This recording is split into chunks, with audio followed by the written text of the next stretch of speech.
Tanks from Russia and Belarus on exercise Allied Resolve 2022. The tracks making short work of the frozen ground as the vehicles move ever forward.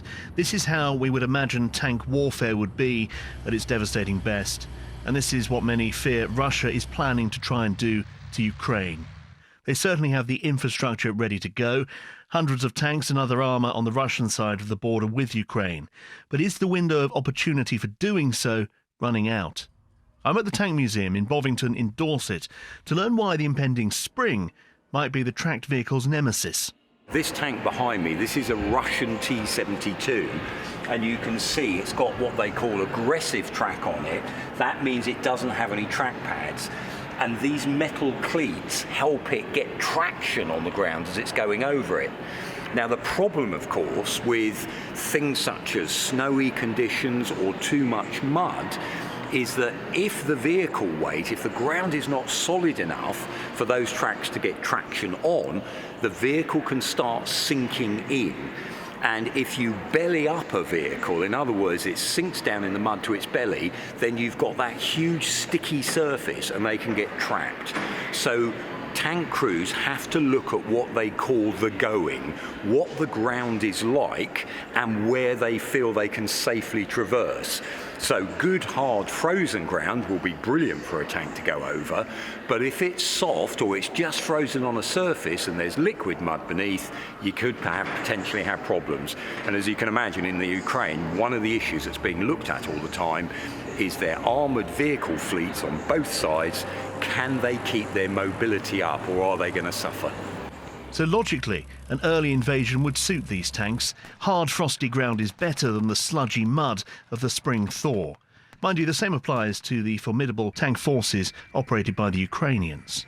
How to get tanks to deal with soft terrain's been with the tank ever since it was first designed. There have been some ingenious solutions, some very simple ones as well, like this, an ash walking cane.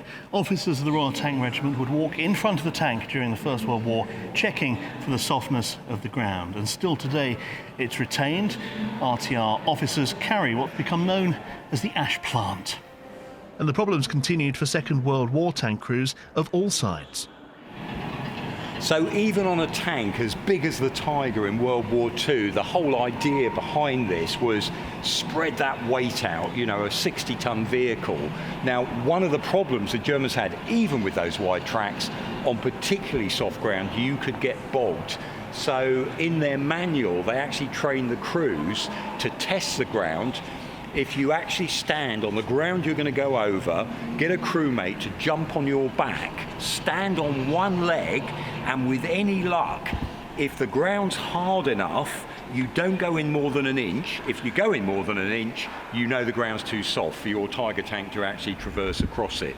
And in our archive here, we've got report after report that's been done over time that's looked at the problems of soft ground, track tectonics, how are they going to interact? Because there is no point having a superb weapon of war if it gets stuck.